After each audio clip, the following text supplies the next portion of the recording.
Hello everyone. I welcome you all to the PYQ initiative of APTI PLUS. Today I will be taking the 2022 GS-3 Odisha State PCS Mains discussion. So before starting with the discussion, I would like to start with this quotation. The more you will sweat in peace, the less you will bleed in war. So what do you think, what is the meaning of this? And what is the importance of PYQ? So it will help you to make mistakes in the low risk environment, right? It's far better to make mistakes and peace here than compared to your real war. So what you mean by this quotation is that it's better to make mistakes in peace and not repeat the same mistakes in your war and all. So what is the importance of PYQs and why we have started with this initiative? So what do you think? What's the importance or why PYQ is important? Okay, why PYQ plus what is the importance of PYQ? Okay, so you guys have heard a lot many times that it's better to see the past 5 years, 6 years PYQ every time. So what do you think that what is the importance of PYQ? So it will help you to analyze the themes. What can be the probable questions?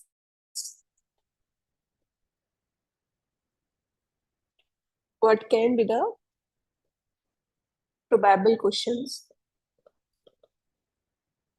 Plus, it will help you to analyze what is the importance of PYQ in terms of that how you have to link your syllabus with the PYQ. Okay. So before starting the discussion, I will tell you that how for an answer you can start with the questions and all. So there are n number of ways to start with your introduction. Okay. So for some questions, you can start with the definition or maybe you can define the term. In some question, you can use data or fact to start with your answers. In some, in recent context.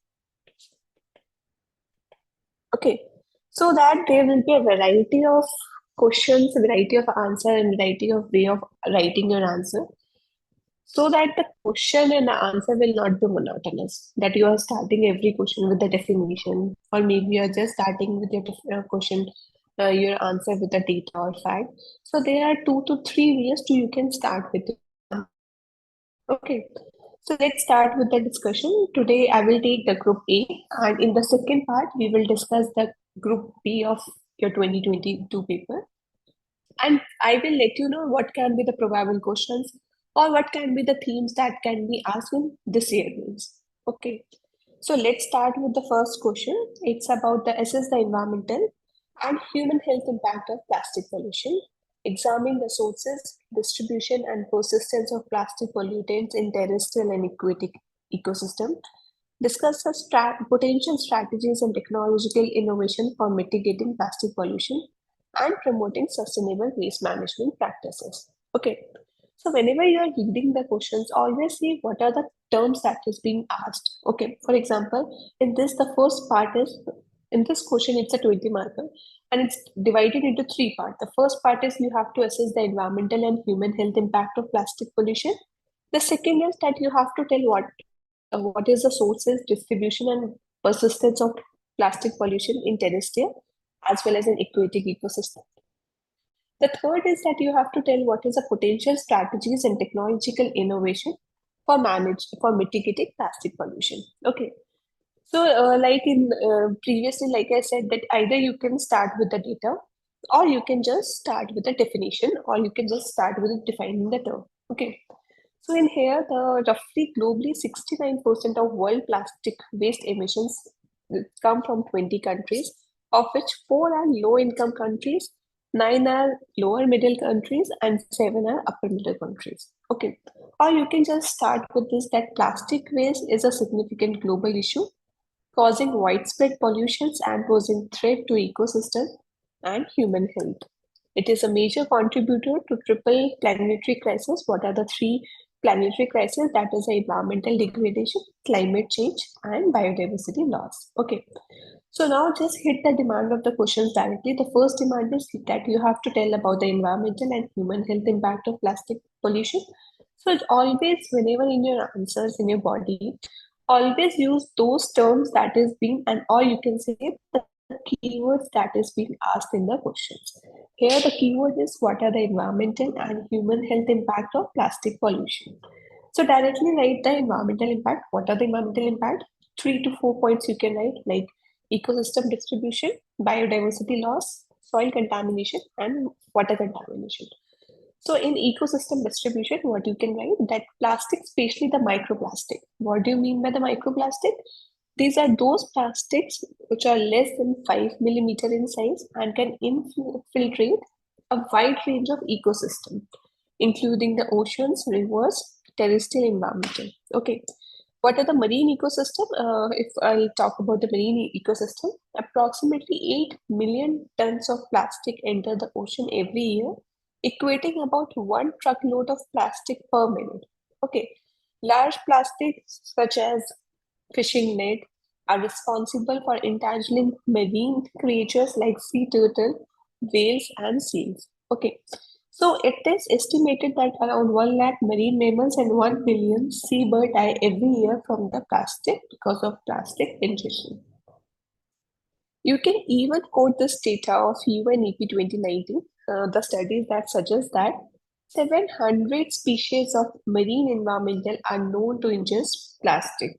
It's always better and it is always advisable whenever you are writing any point, it's always better to substantiate with either any data or example. Okay. So like what is the environmental impact and how it is affecting the ecosystem disruptions, you can quote this UNEP 2019 data. The second is about the biodiversity lens, how the biodiversity is losing. So plastic disrupt the food chain. How they are disrupting the food chain? Marine oceans that are ranging from plankton to whales ingest plastic, obviously because making them for food, mistaken them for food, and this can lead to digestive blockage, reduced feeding efficiency, and exposure to toxic chemicals. Some of the toxic like POPs, this is persistent organic pollutants, it can accumulate in the food web and ultimately affecting the higher organism, including human beings. The third is that soil contamination, how the plastic pollution is affecting the soil.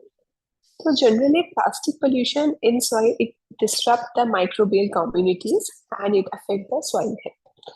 So plastic like polyethylene, they are found in the agricultural runoff, which impact the crop growth and potentially contaminate the food sources.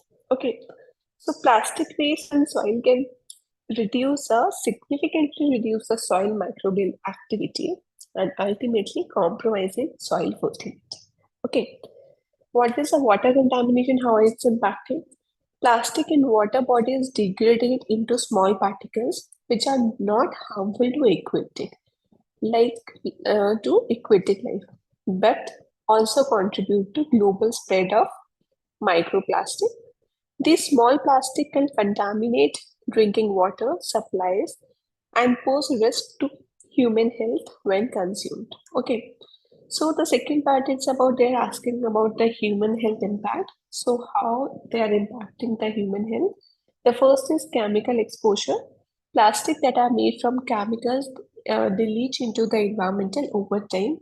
Many plastic contain endocrine disruptors and which interfere the hormonal system in humans and animals. Okay, so when the long-term exposure to such chemicals, it's linked to the reproductive issues, developmental problems, and certain cancer. And according to the European Food Safety Authority, it estimates that 2 to 6% of the population in EU is exposed to BPA at levels exceeding safe threshold. Researchers found that the fish from contaminated waters had high level of POPs on plastic they ingested, increasing potential risk to human health.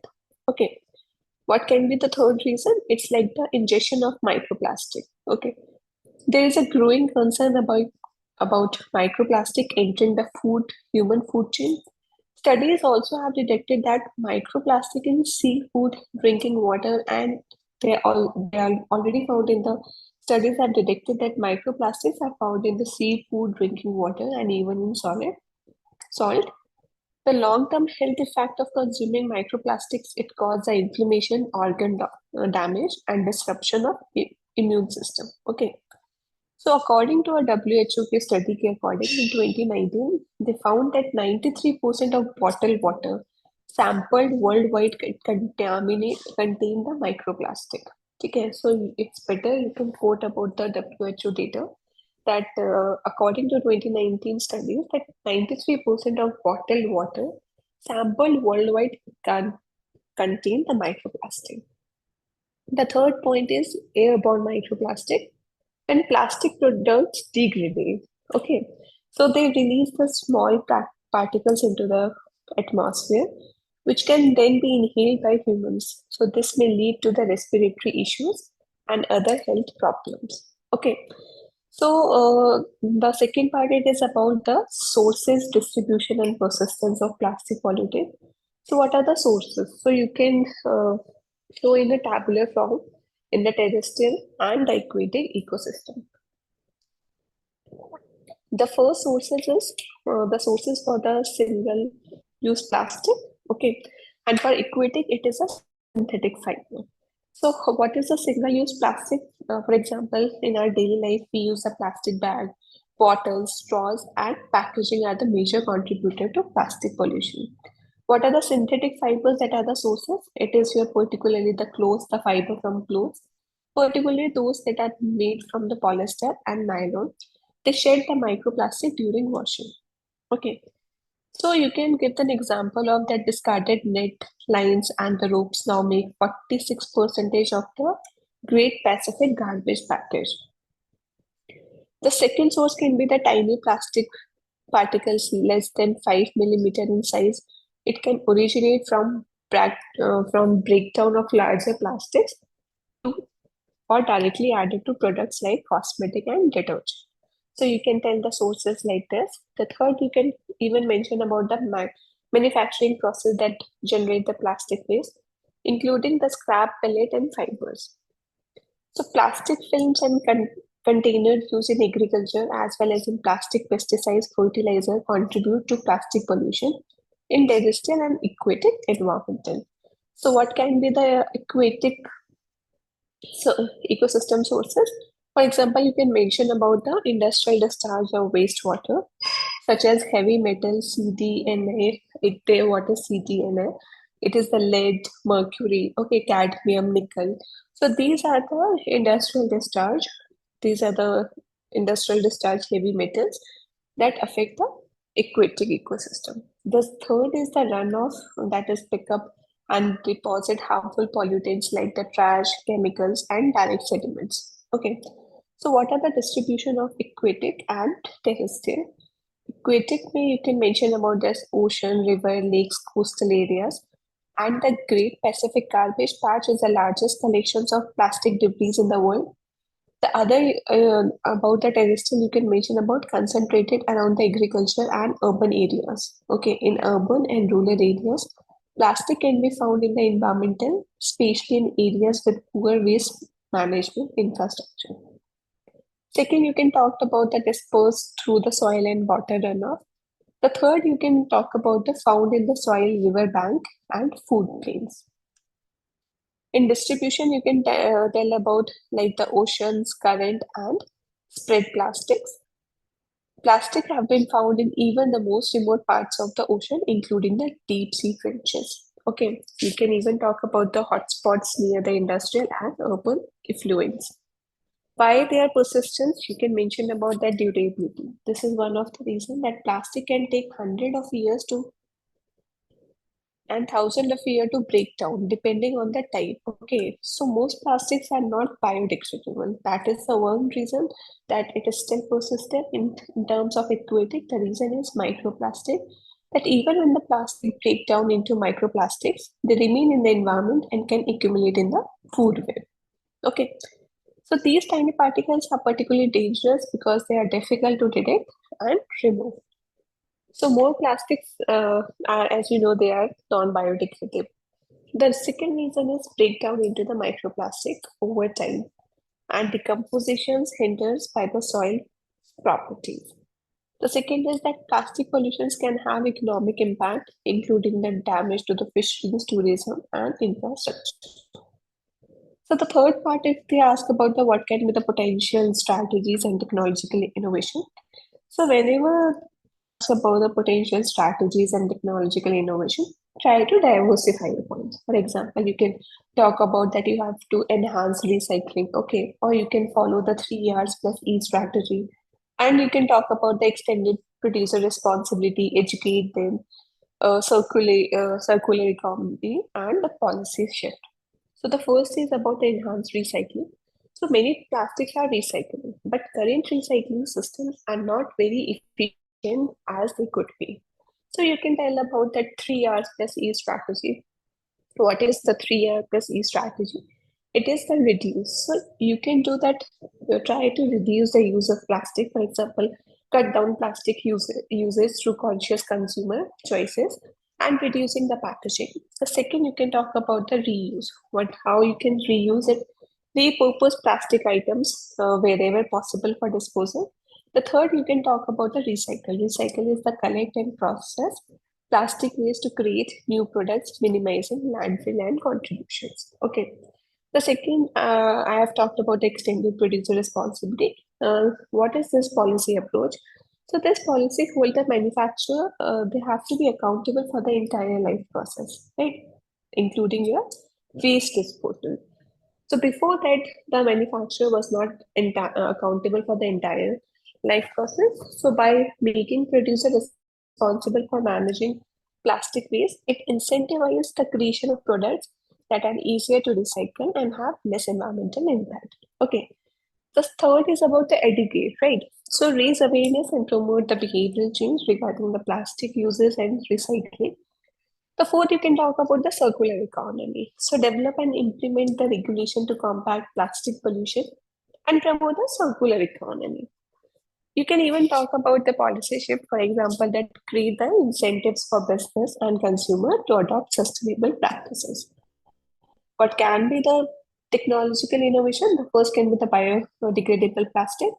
Plastic eating bacteria and enzyme can be used, okay, and ocean cleaner technology. So what is the biodegradable plastics that researchers are developing plastics that can break down more quickly and safely in the environment? You can give the examples of PLA and PHA. The second is about the plastic eating bacteria. Okay, so obviously they are not aware much that we can use. Bioremediation technique are being explored to tackle plastic pollutions. Ocean cleanup technology organization like the Ocean Cleanup are developing large-scale system to collect plastic from oceans. Okay, what is the behavioral and policy solution? So it can be the public awareness campaign, waste to energy solution, taxation and incentives, and standard and labeling. Public awareness and campaign like educate and awareness raising, waste to management, incineration plastic waste can be a way to reduce the plastic pollution. Taxation may impose taxes on single-use plastics, and standard and labeling may introduce the product standards and label to inform the public about environmental and health, right? So if possible, try to add some case studies in your example. For example, for this question, you can even talk about the best practices or case studies like the San Francisco, USA implemented a comprehensive zero wastage program. So to fetch extra mark in your answer, you can make a side column and write the best practices or case study and mention 1 and 2. So that the examiner will be like, you have done some extra effort to in research and all. And you can write about the Revan implemented a successful waste management system, including a comprehensive recycling program. Okay. So, in a positive note, you can summarize your answer that plastic pollution is an urgent global issue with serious environmental and human health consequences. So, a combination of innovative technologies, improved waste management practices, and policy interventions, along with the global shift towards sustainability, It can help to mitigate the impact of plastic pollution. Okay. So let's see the second question. It's about that. The second question is investigate a phenomena of ozone depletion in the stratosphere. This is your first part. Discuss the role of ozone depleting substance, their sources, environmental and health impact of ozone depletion layer. And the third is that evaluate international efforts and agreements aimed to addressing this issue. Okay, so just hit the demand of the question directly. Let's talk about whether what do you mean by the ozone depletion. So ozone depletion, so it refers to the gradual thinning of ozone layer. Try to be very simple in your answers. Try to use very simple definitions that what do you mean by the ozone depletion. So ozone depletion, it refers to the gradual thinning of ozone layer. A layer of ozone molecules in the stratosphere about 15 to 35 kilometers above the Earth's surface. Ozone layer plays a crucial role in protecting life on Earth by absorbing the majority of the sun harmful ultraviolet radiation. Okay. So the second is what is the phenomenon of ozone depleting substance? You can talk about that ozone depletions is caused by release of chlorofluorocarbon and other ozone depleting substance, like which are used as a widely as refrigerant and insulating forms and solvents. Okay. The second, you can talk about the other chemicals that damage the ozone layer, including the methyl bromide used as a pesticide and halogens used in the fire extinguishers. Okay. The third, you can talk about the other ODS, for example, hydrochlorofluorocarbon and hydrofluorochlorocarbon. So the second part, you can talk about mention about the sources.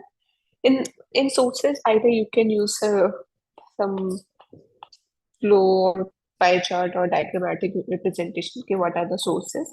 And mention about the industrial use, agriculture, and leak and releases. Okay, what are the sources of ozone depleting? The first is the industrial use. That majority of ODS emissions come from industrial application, particularly the refrigeration and air conditioning. Okay. Second is what is the agriculture practices? What are the sources? Right. For example, pesticides that release the chlorine and bromine into the atmosphere. The third is the release and leak and release chlorofluorocarbon and halogens that were used in refrigerations and air conditioning equipment as well as older form products can leak into the environment during their use of disposal. Okay. So the third part is that you have to tell about what is the environmental and human health impact of ozone depletion. Just mention about what are the environmental impact. The first is the increased UV radiation. The second is that WHO estimated that increased UV exposure, it could lead to 20 million additional cases of cataract by 2050. Okay. And they are also affecting on marine life because it is harmful for the growth of plankton. A decrease in plankton will therefore lead to a disruption of whole marine food chain. The third is about that increased UVB radiation. It can damage the plant DNA. The fourth, you can talk about the disruption of nitrogen cycle. Okay, so how they are affected. UV radiation can increase the decomposition of nitrogen components into the environment, which can lead to the production of nitrous oxide. Okay. What is the health impact? What is the impact on health? So, effect on human health. What is that can be the sunburn, cataract, aging, and a weak immune system. So WHO estimate that increased UV exposure could lead to 20 million additional cases of cataract by 2050. The second impact is the increased tropospheric ozone, which can lead to the health issues. The third is the immune system suppression. Increased UV radiation can suppress the human immune system, making individual more vulnerable to infection and reducing the body ability to fight off against diseases like cancer and viruses. The third is change in biochemical cycle. It can alter the sources sink of greenhouse gases and can directly contribute to global warming issue. The other impact is the effect on plants. It can address the effect on growth of plants. The last is the effect on crop. So UVB radiation is known to able to change the parts of the plant's DNA. This can lead to the reduced crop yields or other issues related to it. Okay. So what are the international efforts and agreement? It is the Vienna Convention for Protection of Ozone Layer. This was formalized in the Vienna Convention for Protection of Ozone Layer. The second, you can talk about the Montreal Protocol and Kigali Agreement. The Montreal Protocol on substances that deplete the ozone layer. You can talk about the Kigali, and you can conclude it in that international efforts, particularly the Montreal Protocol, have successfully reduced the level of ODS in the atmosphere, leading to the signs of recovery of ozone layer. So, as I talked about, it's always better to conclude your answer in a positive way. The next question is that you have to define what are the 7 layers of cybersecurity. What are the vulnerabilities and its type, threats, and harmful acts? Okay, so what do you mean by cybersecurity? Or you can even put this data that according to NCRP, cybercrimes in India have been rising sharply. Okay, so in 2020, India recorded over 50,000 cybersecurity cases, which represent a 11.8% increase over the previous year. Okay, or you can start with it. What do you mean by the cybersecurity? It is just the practice of protecting system, network, and program from digital attack. These cybersecurities are usually aimed at assessing, changing, or destroying the sensitive information. Extortion money from users through ransomware or interruption, normal business process. So what are the 7 layers of security? The first is the mission critical asset. So this data that is absolutely critical to protect. Okay, you can even give an example of mission critical assets in healthcare ministry. Okay, the second is data security. So what is the layer of this? It's the data security is when the security control put in place to protect both the transfer, the storage of the data. Okay. For example, data security is important for focus for all business as a breach of data, and it can have direct consequences. You can give example of protection from MAC addressing spoofing, ensuring secure Wi-Fi network, etc. The third layer can be the endpoint security, that this layer of security makes sure that endpoints of user devices are not exploited by the breaches. So endpoint security enable the protection either on a network or in the cloud, depending on the need of the businesses. The fourth is the application security. That it involves the security feature that control the access to an application. It also includes the internal security of the app itself. Okay. The next is the network security. This is where the security control are put in place to protect the business network. The goal is to prevent unauthorized access to the network.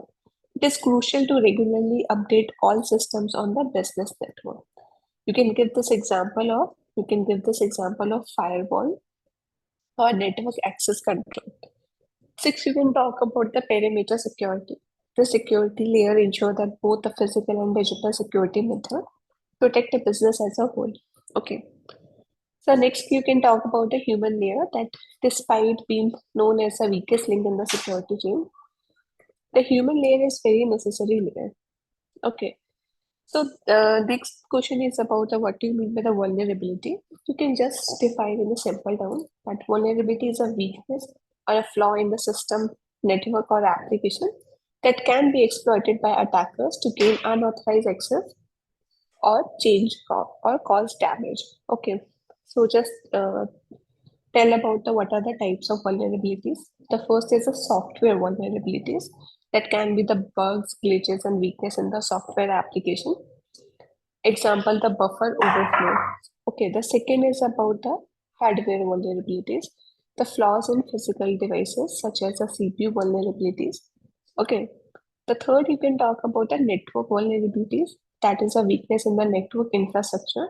For example, the unprotected ports, weak Wi-Fi, encryption. Okay, the next you can talk about the human vulnerabilities. For example, the risk that arises due to human error, lack of awareness like weak password, falling for phishing attacks, or improper configuration. So the next is you can talk about what are the threats. So just define what is threat. Threat, it is an potential danger that can exploit the vulnerabilities. You can talk about the malware, phishing, man in the middle, denial of services, SQ injections, and zero attack. Okay. Next, you can talk about what are the harmful acts. For example, the data breach. Okay, the ransomware. It unauthorized access to sensitive or confidential data, often leading to its exposure or threat. A form of malware that log or encrypt data. Okay. Identify a threat, the act of stealing personal information, example, the social security number. You can talk about the spyware, for example, activities without their consent, and, gaining unauthorized higher access right to the system. So you can conclude in this way that cybersecurity is a practices of protecting system, network and program from digital attack. Okay, so cybersecurity are usually aimed at assessing, changing or destroying sensitive information. So implementing effective cybersecurity measures is particularly challenging today because there are more devices that people and attackers are becoming more innovative. Okay, so it's all about your cybersecurity and what are the layers and all. So the next question is about the question number 4, that is what is financial inclusion? What is important in the context of goal of inclusive development, and name some policies that have been put in place to achieve financial inclusion. Okay, so to start the answer, you can start with defining the term. What do you mean by financial inclusion? Okay, so just directly start with it. What do you mean by financial inclusion? It refers to the process of ensuring that individual and businesses, regardless of their income, geographic location, and social status, have access to a wide range of affordable and useful financial products and services. Okay, it offers various financial services and products such as banking services, insurance, and equity products. You can put this data of, according to RBI, FI index financial inclusion improved by 24% between March 2017 and March 2021. Okay, so the part is, what is the importance of financial inclusion? You can tell about that reduce poverty and inequality. The second is that to promote the economic growth. The third, you can talk about the promote small businesses. And the fourth, you can talk about reduction in inequality. And the fifth, you can talk about promote innovation. So how it helped to reduce the poverty and inequality? You can say that financial inclusion provide opportunities for marginalized and low income individual to access formal financial services such as saving, credits, and insurance. And by providing access to financial tools, individual can improve their livelihood and create a buffer against financial shock. Example, the health emergency, crop failure, or economic downturns. Okay. Then you can talk about the promote economic growth, that how they promote the economic growth. Increased financial inclusion leads to higher level of saving, investment, and entrepreneurship, fostering economic growth and stability in both local communities and national economies. Financial inclusion through innovative lending models and online platform can provide much needed funding for entrepreneurs to grow their businesses.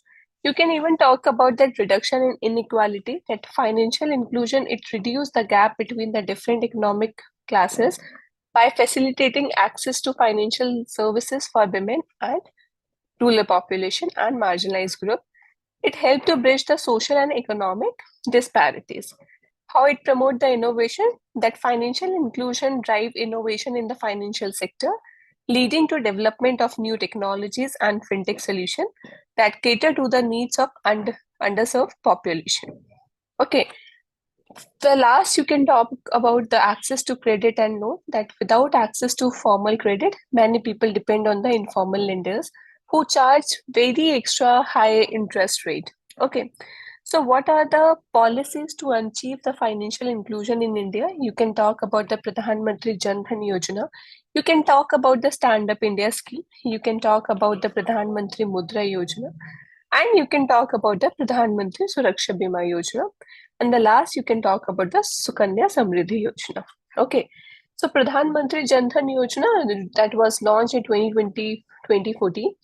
So it aimed to ensure that every household in India has access to banking account, and it provide a debit card, prepaid debit card, and accidental insurance. Stand Up India, that was launched in 2016. It aimed to promote the entrepreneurship, especially among the scheduled caste and scheduled tribe and women, by offering the loans worth rupees 10 lakh and 1 crore. Okay. What is the policies that are help to achieve the financial inclusion in India, like Pradhan Mantri Mudra Yojana? Especially, it provides the microfinancing to small entrepreneurs, particularly the non-corporate, non-farm sector. And Pradhan Mantri Suraksha Bima Yojana, that was launched in 2015. And the Sukanya Samriddhi, it is a governmental banked saving schemes, okay, for welfare of girl children. So you can conclude in a way that by targeting the bottom of the pyramid, financial inclusion will not only help to promote the financial stability, but also broaden the country's socio-economic growth. This will also enable the participating institutions such as bank, NBFC, and insurance company to improve their customer base. Okay. So by leveraging technology and support through proper grievance redressal schemes, financial inclusion can reduce income inequality and serve the unprivileged and underserved. Okay. So the next question is about the last question of part A, that is India can realize its potential GDP only if the bottlenecks in the path can be overcome. Comment. Okay. So start with this, that according to OECD Economic Outlook publication, potential gross domestic product is defined as the level of output that an economy can produce at a constant inflation. You can talk about that India's potential GDP, the maximum output the country can produce at full capacity without causing inflationary pressures. And according to IMF, India's GDP growth is likely to moderate from 8.2% in 2023 to 7% in 2024 and 6.5% in 2025. And what are the key bottlenecks? The first is income inequality. The second is job creation. The third is infrastructure gap. The fourth is environmental sustainability. What is income inequality? That in India, it's a persistence issue with substantial disparities among different income groups. Job creation, India's demographic dividend, the large youthful population present both as an opportunity as a challenge. Infrastructure gap may, while India has a significant strides in infrastructure development, there are still gaps in transportation, energy, and healthcare. Okay. Environmental sustainability, that rapid industrialization and urbanization have led to environmental challenges such as water pollution, deforestation, and depletion. So what are the strategies for overcome bottleneck? You can talk about inclusive growth. You can talk about infrastructure investment, about the sustainability. Okay. Inclusive growth, you can write about that prioritizing inclusive growth involve policies and initiatives that ensure the economic benefit reach all segments of society, including marginalized communities. Infrastructure investment, you can talk about the continued investment in infrastructure, including the transportation, energy, and digital connectivity. In sustainability, you can talk about the adoption of renewable sources and green technologies are vital for mitigating environmental challenges. Okay. So you can conclude in a way that India's journey towards sustained economic growth and development is indeed dynamic and multifaceted. By focusing on inclusive growth, the infrastructure development, education, sustainability, innovation, India can harness its immense potential and outcome. Okay. So in this way, we have covered the part A of Mains 2022. So in my second video, I will take the part B of Mains 2022, and I will also talk about the probable themes as well as probable topics that can be asked for this year Mains. Okay, so keep studying and I wish you all the best. Please follow the part B of this video also. Thank you.